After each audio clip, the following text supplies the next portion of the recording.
read by Dennis Smith. The White Feather Hex by Don Peterson.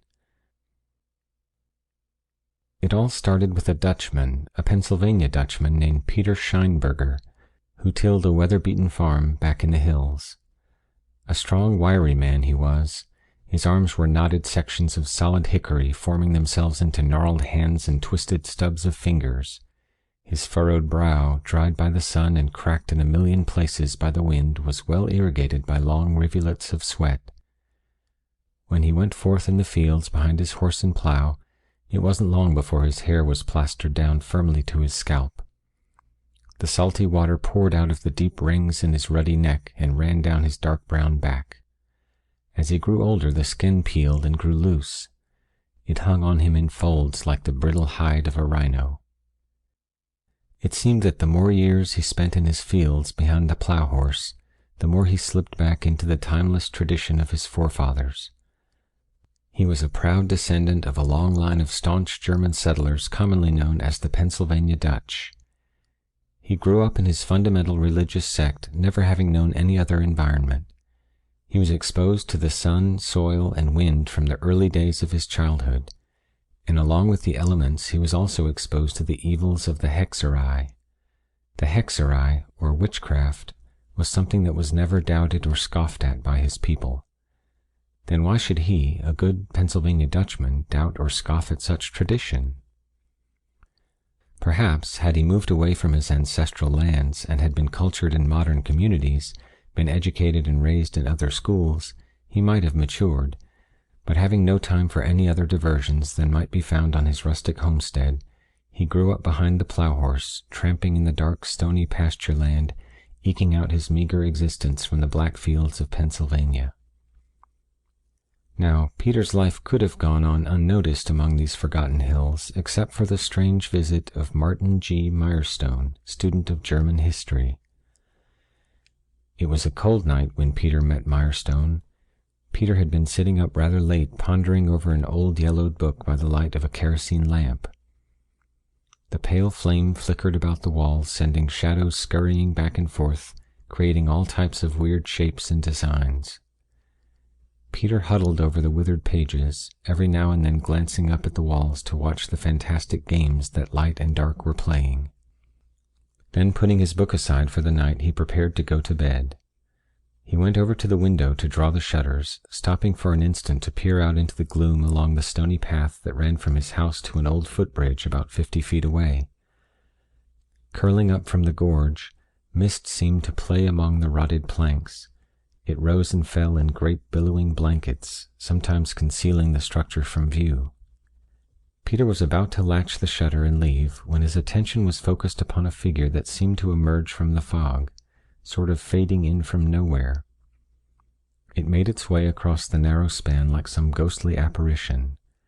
The mist enveloped his legs and clouded his features. Peter drew back in terror, for the mere appearance of the man coming out of the darkness was enough to fill his infant brain with visions of death and hexerai. As the figure drew closer, Peter saw that it was wearing a cloak. All the more ghostly it appeared with the cloak sailing behind him in the wind like some devil's banner. Peter just stood transfixed as he watched the stranger come up the winding road to his house. Slamming the shutter, he hurriedly fastened it and then turned to the door to bolt that also. Too late. The door was thrown open, revealing a tall man clothed in black. His face was wreathed in a wide grin, a grin that seemed to make fun of the grayish pallor of his face and the ominous appearance of his wild garb. Before the man stepped inside, Peter made a mental image of the scene, for it was to be firmly embedded in his mind so that he would never forget the slightest detail for the rest of his life. The wind blowing about the fierce visage, tossing up the long strands of hair, and the way that the lamp struck his face, highlighting the thin, ridged nose and high cheekbones. "Peter Scheinberger, hey?" the man spoke in perfect German. "Peter Scheinberger, the last of your clan here in America." It was several seconds before Peter could muster up enough courage to answer him.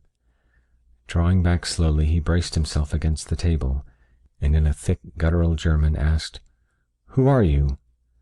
The stranger shut the door and drew the bolt.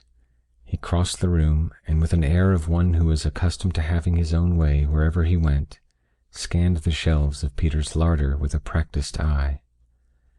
Peter watched him closely as he drew down a bottle of wine, broke the neck against a beam above him, and settled down in Peter's easy chair. He poured a glassful and shoved it across the table towards the anxious Peter, and then poured another glass for himself. "Mirestone," the stranger finally answered. "Martin G. Mirestone." Then, draining his glass, he added, "Student of German history." All this was beyond Peter's comprehension. No one ever had the audacity to walk into his house and help himself to whatever he wanted. It was indeed unheard of in his tiny social world. "Well, what are you staring at?" Mirestone boomed out. "Take my cloak, please, then be seated. We'll talk." Taking the cloak and draping it over a wooden peg in the wall, Peter moved cautiously around the foreboding character that monopolized his small house. Carefully seating himself opposite the man, he moved the table so that it set between them as a protective barrier. "I'll make myself clear to you," Mirestone explained, "for I want my stay to be as brief as possible." He poured himself another glass of wine, then settled back in the chair, half closing his eyes. "You see, I am a student, you might say, of German history or folklore.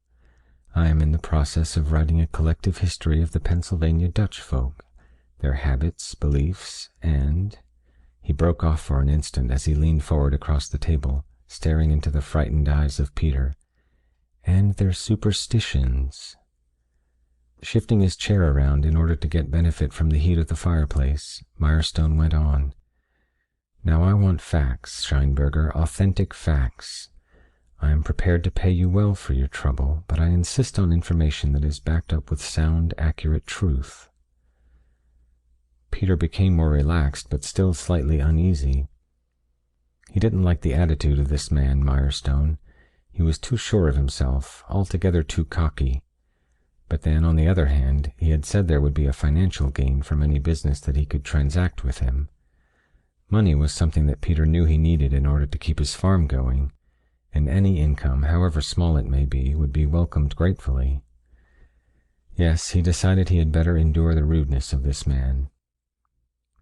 For a few seconds, however, the tall stranger seemed to lose all of his cockiness, and a somber look crept over his jovial features. "Have you ever heard of the hex of the white feather?" Peter thought a moment before he replied, "Yes, I have heard of it." Then, nervously, he fingered his glass of wine that he had not as yet touched. Raising it up to his lips, he sipped it slowly as he stared at Mirestone over the rim of his glass. "Yes, I have heard of it," he repeated. "Good, good, you have heard of it. Now, you will tell me about it, of course. I want to know all about it, how it is practiced, the results, and so forth." "Is that why you came here, only to learn of the white feather hex?" Mirestone climbed to his feet and paced the room. "Yes," he said. Peter noted a sad tone in his voice, and he waited for him to say more.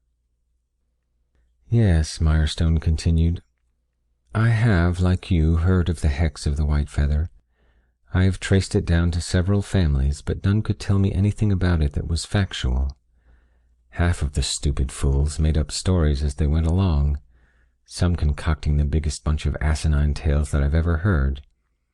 But you, Peter, are a descendant of the Scheinbergers. I know for a fact that Otto Scheinberger practiced the white feather hex and passed the power on down to your father. From there it stopped. However, there must be some record of it in your family.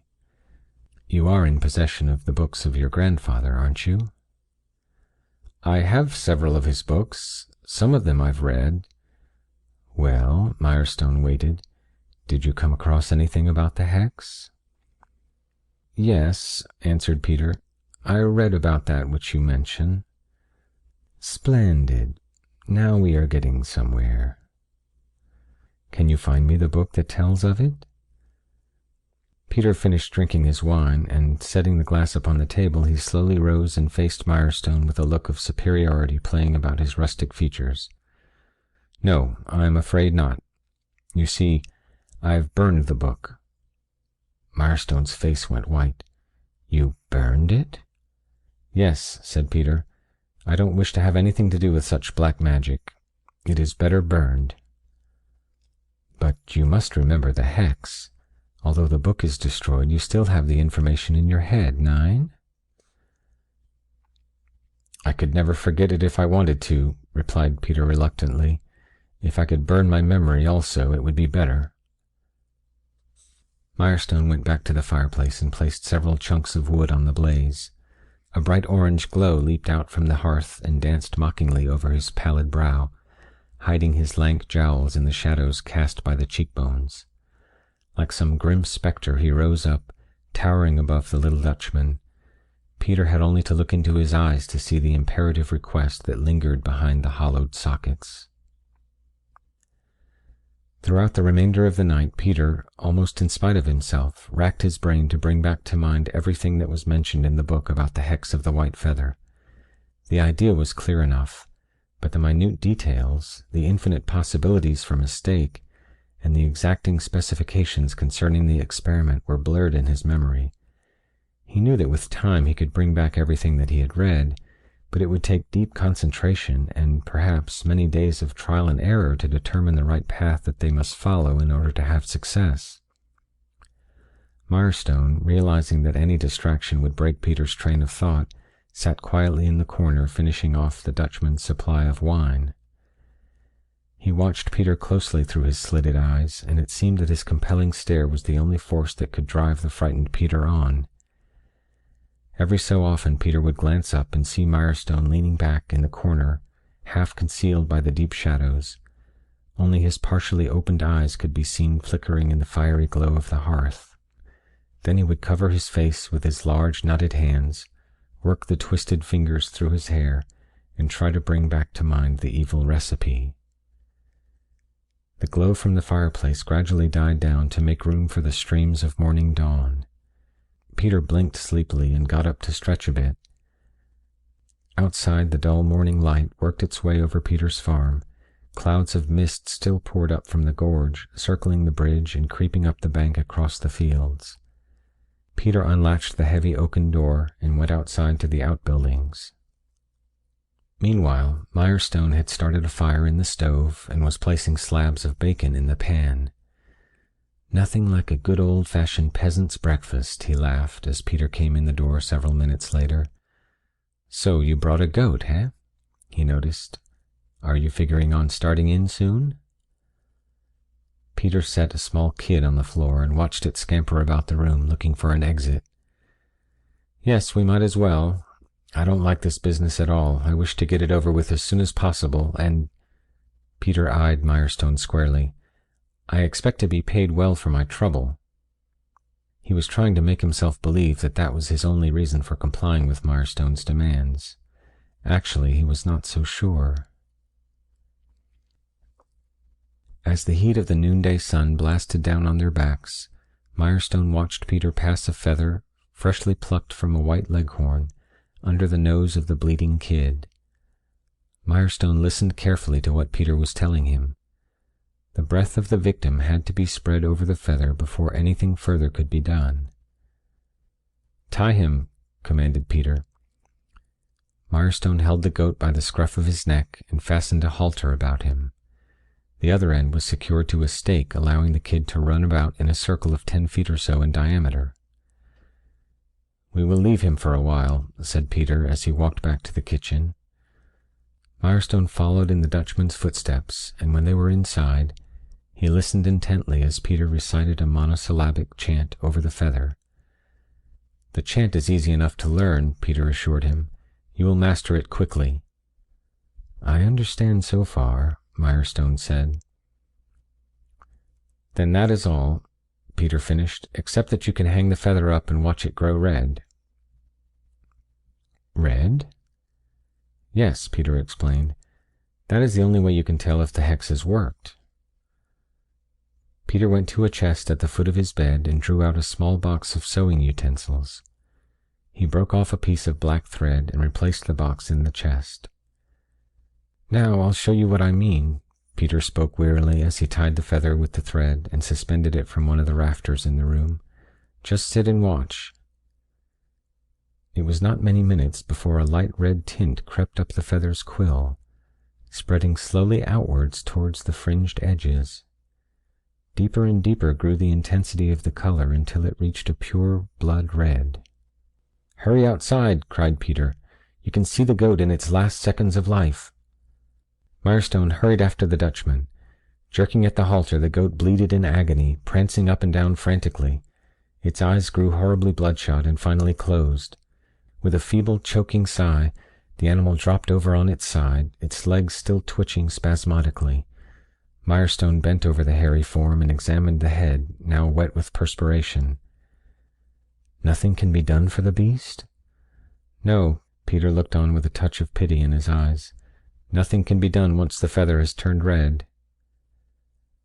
As if the death of the kid was their cue, masses of thick thunderheads turned over with a deep rumbling thunder.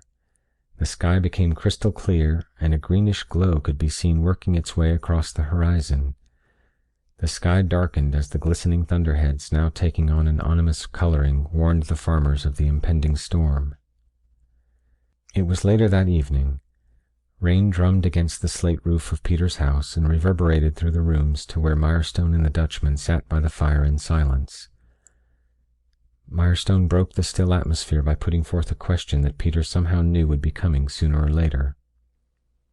"I wonder how the hex would react on a human being?" Peter hoped to end the topic by answering him quickly and not beating around the bush trying to evade the question. "It would kill him eventually. Maybe not so quick as the goat, but it would kill him." "What do you mean, not as quickly as the goat? Do you think it would take more time on a human?" "Perhaps. I have heard of cases in which the hex, once it was started, dragged on for many days." "I see."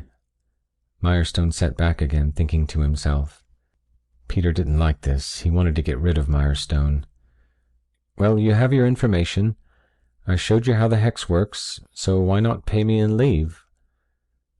Mirestone got up and laughed in the Dutchman's face. Crossing to the larder, he brought down a bottle, cracking the neck on the beam above, just as he had done the night before. A wave of apprehension overcame Peter as he realized the old flip attitude of Mirestone's was coming back. That meant definite trouble, and Peter began to fear the consequences.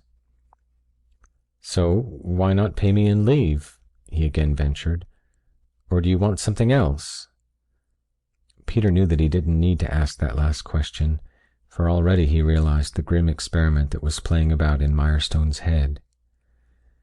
"Yes, I just told you what I wanted. I want to see the hex on a human before I go." "Why? You have your information. Why do you want to see it work on a man?" "My stupid little peasant friend, do I look like a student of history?" For the first time Peter actually looked at Mirestone and saw him for what he was. Of course, he couldn't be a student. No student would act as he did, or even look as he did.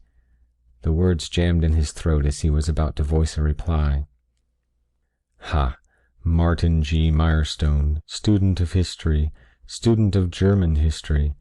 No, my little oxen friend, I'm no more a student of history than you are, but I need the hex for other reasons which do not concern you."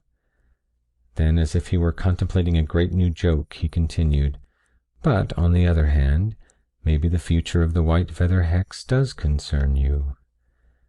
Mirestone's voice was drowned out by a heavy rumbling of thunder and the increased splashing of rain on the windows, but somehow Peter seemed not to notice. Somewhat later Mirestone stepped quietly over to the sleeping form of his host. Peter had been over 24 hours now without sleep, and although the old Dutchman had tried desperately to fight off the drowsiness that overcame him, the recent excitement of the day had finally taken its toll. Lightning struck nearby, followed with an ear-splitting blast that shook the house to its rocky foundations. Pieces of slate flew off the roof and were carried away into the night. The rain poured down in a great deluge, blurring the window, making it impossible to see in or out. Mirestone held out a glistening white feather in his long spidery fingers. He placed it within a few inches of Peter's nose and watched the delicate edges riffle in the Dutchman's breath. Crossing to the table, he leaned over the white fluff and breathed the short German incantation over it. How it glistened in the firelight! He bent closer and closer as he whispered the magic words that Peter had taught him, his breath ruffling the feather, playing about in the fringed softness. He hung up the feather by a thread and watched it hop back and forth in the center of the room. Peter awakened and saw Mirestone sitting by the fire, noting every movement of the feather. "What are you doing, eh?" Mirestone swung around and glared at the bleary-eyed Dutchman. "Sit down," he commanded. "Sit down and watch the feather turn red." Peter didn't need to be told that it was his feather. He knew by the merciless eyes of Mirestone that everything was over. "So you were determined to find out what would happen if the hex were tried on a man?" Peter was surprised at how easily he took his fate. There was no need of excitement. This was his end, and there was no changing it. "Yes, I had to know, for I can't leave until I have a complete record of all the results." Mirestone certainly was not cocky now. He looked almost ashamed of himself as he sat there nervously watching a man's fate swing by a silken thread. "I'm sorry, Peter, my friend, but that is how it must be. You are a stepping stone to a glorious reckoning that will soon take place. The hex of the white feather. I can hardly believe that I have at last tracked it down. And you, Peter, are the last witness, the last link in the chain of those who know the secret. And how can it better end than by your becoming a part of the secret?" Peter realized that he had not much longer to live, and nothing he could do to Mirestone would change his fate. Perhaps he could save others, though. "What is this glorious reckoning you were speaking about?" "As soon as I see how your case ends, I'll be able to go ahead and release my vengeance on those stupid, bungling fools who have thwarted my progress in the black arts. They claim to speak in the name of humanity, no less." "In that case," exclaimed Peter, "I won't let myself be a foothold in your damned work. It is of the devil, and I'll have no part of it." "Shut up, fool. You are part of it already." "Not if my body is destroyed before you can get hold of it." Peter played his trump card. He quickly sprang back and slipped out the door into the storm. Mirestone jumped up after him, but it was too late. He peered out into the raging tempest, making out the figure of Peter struggling with the hatch on the horse barn. He pulled his cloak about him and started towards Peter to stop him. The rain beat his face, blinding him momentarily, and before he could see clearly a dark mass pounded by, swift hoofs spattering mud all over him. Down the road sped Peter on the horse, down the road and towards the footbridge. Mirestone ran a few steps and halted. He heard the hollow staccato of horses' hoofs on the planks for an instant, followed by a splintering crash that rumbled up from the gorge. A long guttural cry pierced the black gloom as man and horse plunged down to the seething death awaiting them. Cursing savagely, Mirestone trudged back through the rain to the house. He slammed the door shut and threw his cloak on Peter's bed. There was one more bottle on the shelf. He smashed the neck and poured a glass. If one could see him bent over the table, sending silent curses into his wine, he could readily imagine the feeling of defeat that had spread over Mirestone's countenance. The idiot of a Dutchman who had to play the hero's part and save other lives by ending his own made Mirestone fairly sick. However, all was not over. So the Dutchman had died. The hex had worked. A lot sooner than he had expected, though. Now he certainly would be delayed in his progress, for he had counted on examining the body for any traces left that would suggest something out of the ordinary. One thing, however, he had learned was that the hex at least worked on humans. The mangled body that was being washed over the rocks would be enough proof on that score. Mirestone poured another drink. He leaned back in the chair and placed the glass to his lips. He was tilted so far back that as he raised the wine to a drinking position, it blocked his view of the room. As he slowly sipped it, however, the room began to come into view. The ceiling first, and slowly the wall. His eyes focused on a piece of thread hanging from the ceiling, and as the wine sank lower and lower in the glass, the thread grew longer and longer, until in one last swallow he was able to see the end of the line. Mirestone's hand went stiff as he looked at the thread, for on the end of it was a pure white feather. In an instant Mirestone realized that the hex had not worked. Peter's death at the bridge had been a grotesque coincidence. Had the untimely plunge in the rapids been the result of the hex, the feather would have long since been red. Therefore, the tragedy was no more than an accident, and Mirestone's hands were innocent of the Dutchman's blood. That realization, of course, didn't bother him, for he was not concerned whether or not he was responsible for Peter's death. But he was genuinely worried in the failure of the hex. He wondered if he had done something wrong. If he had, the last link that could have corrected him was broken. From here on in, he was on his own. He calmed himself and began to think. He retraced everything that he had done to see if he couldn't have found some margin in which error could have crept in. He remembered how carefully he had bent over the feather, reciting the exact words taught him by Peter. He especially remembered that part of the hex, for hadn't the feather been ruffled by his breath when he spoke? Gradually the truth began to dawn on Mirestone. His own breath must have released Peter from the hex. The last person's breath that touched the feather would feel the sting of the power. Mirestone sat back dumbfounded. He was to be his own guinea pig. What ghastly horror was he in for? Would he die quickly like the goat, or would his death be prolonged over a period of days like Peter had suggested? He gripped himself. It wouldn't do to lose control of his senses. There must be a way out of the predicament. But Peter said that as soon as the feather turned red, there was no turning back. Ah, there's the answer. The feather is still white. There's still a chance. Mirestone grabbed his cloak and raced for the door. He must get an animal, another goat perhaps, and expose the feather to its breath. He must hurry lest the spell will start working. The slippery mud dragged him back and impeded his progress, but he struggled on through the blinding storm towards the barn. It was so black outside that he could hardly make out the buildings. All at once he saw the barn looming ahead of him. Which door? Every second counted. He would try the first one he came to.